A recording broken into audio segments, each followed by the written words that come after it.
Hello friends, welcome back to my channel. तो आज के वीडियो में ये वाला फैब्रिक से हम ये वाला ऊपर जो देख रहे हैं वो ड्रेस बनाने वाले हैं। तो ये मिंत्रा पे ड्रेस था, तो इसकी प्राइस कुछ 2500 तक की थी, पर ये बहुत ही कम दाम में हमने यहाँ पे बनाया है मेरे क्लाइंट के लिए। तो क्लाइंट यहाँ पे मेरे पास ये फैब्रिक लेके आए और सेम ये ड्रेस मैंने यहाँ पे बनाया है। तो यहाँ पे फैब्रिक को मैंने 4 फोल्ड करके रख दिया है। हाइट 16.5 है और उसकी विड्थ जो है वो 12 इंच है।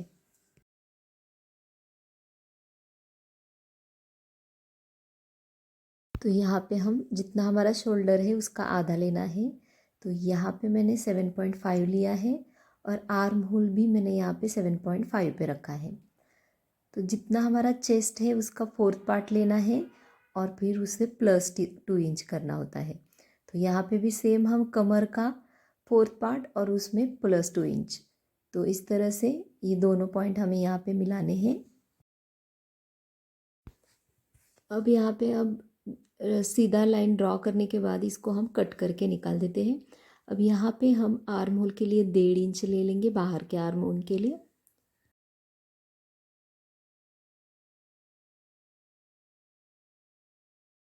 और अंदर के आर्म होल के लिए आधा इंच एक्स्ट्रा लेना है और शोल्डर डाउन आधा इंच करना है और ये लाइन सीधी ड्रॉ करनी है। फिर यहाँ पे हम 1.25 इंच का मार्क करके ये आर्म होल इस तरह से ड्रॉ करेंगे।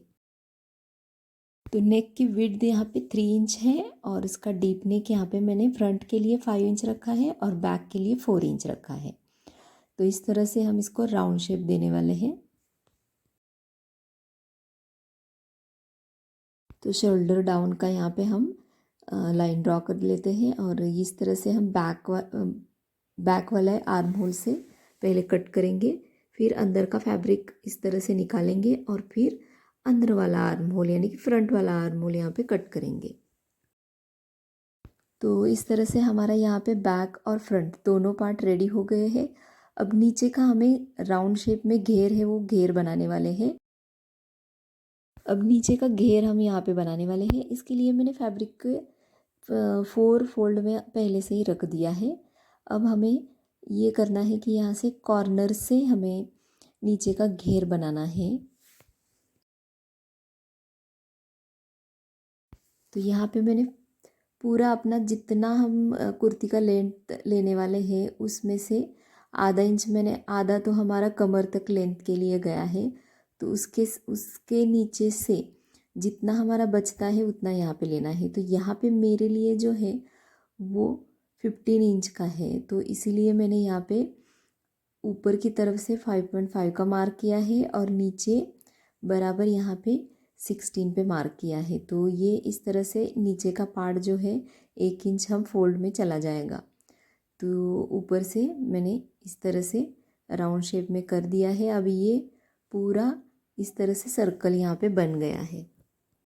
तो आपको यहाँ पे सर्कल बनाने की ज़रूरत नहीं है, 2 पार्ट भी हुए तो भी चलेगा। तो यहाँ पे कॉर्नर पे आने की वजह से 2 पार्ट हो गए हैं। अब हम फ्रंट वाले पार्ट पे इसको जॉइन करने वाले हैं, पर इससे पहले हम फ्रंट वाले पार्ट पे नेक बनाएंगे। तो स्लीव्स के लिए मैंने यहाँ पे 4 फोल्ड करके फैब्रिक रख दिया है। जितनी हमारी स्लीव्स की हाइट है यहाँ पे मैंने, तो यहाँ पे हमने 10.5 ले ली है और नीचे हम 3 इंच पे एक मार्क करेंगे। उसी लाइन पे हम 7.5 पे एक मार्क करेंगे और 3 इंच पे, 3 इंच पे जहाँ पे हमने मार्क किया है वहाँ पे 2 लाइन एक्स्ट्रा इस तरह से मार देंगे।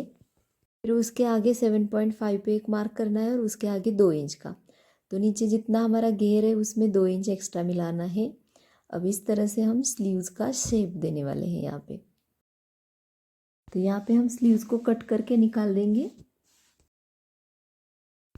अब स्लीव्स को ओपन करके हम अंदर वाला भी आर्म होल यहाँ पे कट करके निकाल देते हैं।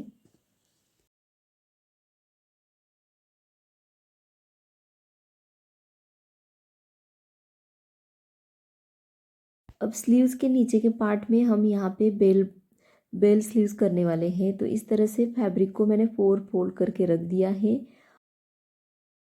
तो यहाँ पे हम दोनों कॉर्नर में 4 इंच का मार्क करेंगे और उसको राउंड शेप देने वाले हैं। और जितना हमारा यहाँ पे मैंने हाइट जो है वो लगभग 7 इंच की रखी है। आप चाहे तो ज़्यादा हाइट बढ़ा सकते हैं।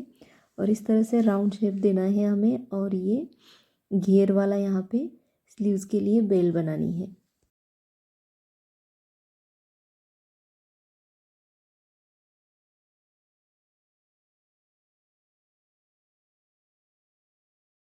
अब यहाँ पे एक वाला बेल बन गया है हमारा, तो यहाँ पे डबल लेयर वाला हमें बनाना है।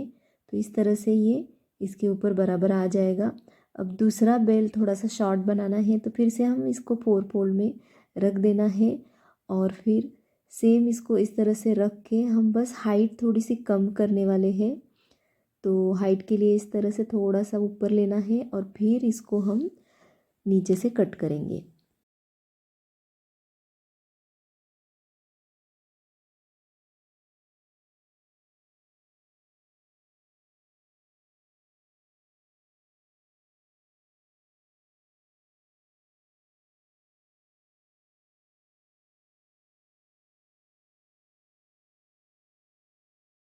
तो कुछ इस तरह से हमारे पार्ट रेडी हो गए हैं। अब हम पहले नेक बनाने वाले हैं। तो नेक बनाने के लिए मैंने जितना हमारे नेक की लेंथ है उससे आगे 1-1 इंच इस तरह से कैनवस मैंने कट करके ले लिया है।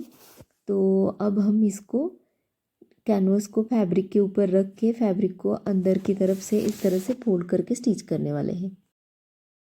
तो यहाँ पे जो हमारा कैनवस पेपर है वो स्टिच हो गया है। तो अब इसको हम फैब्रिक के ऊपर इस तरह से रखेंगे, और स्टिच करने के बाद अंदर वाला पार्ट हम इस तरह से निकाल देंगे, और हल्के हल्के कट यहाँ पे लगाकर इसको पलट कर अंदर की तरफ फोल्ड करना है। इसी तरह से हमारा बैक वाला भी पार्ट हमें रेडी करना है। तो यहाँ पे मैंने प्रेस लगाकर इसको रेडी कर दिया है। अब दोनों पार्ट हमें इस तरह से एक के ऊपर रखना है, और यहाँ पे शोल्डर जॉइन करना है।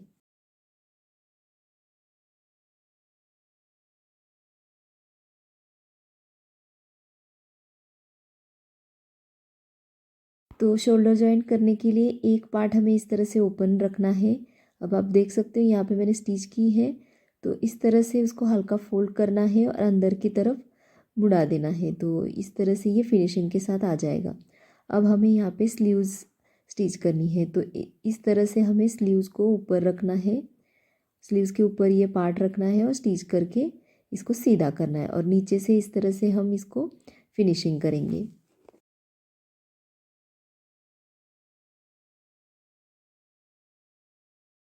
तो अब हम स्लीव्स हमारी रेडी हो गई हैं।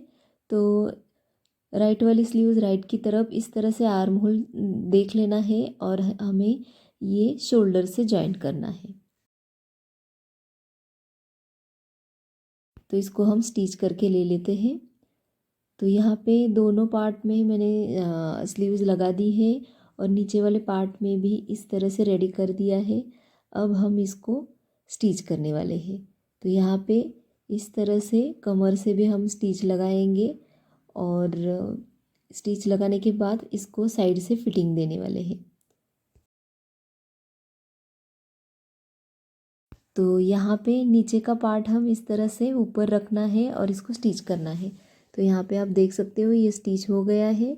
अब साइड से हम इसको फिटिंग करेंगे। तो 1.5-1.5 इंच का हम मार्क करेंगे और सिलाई लगा देंगे।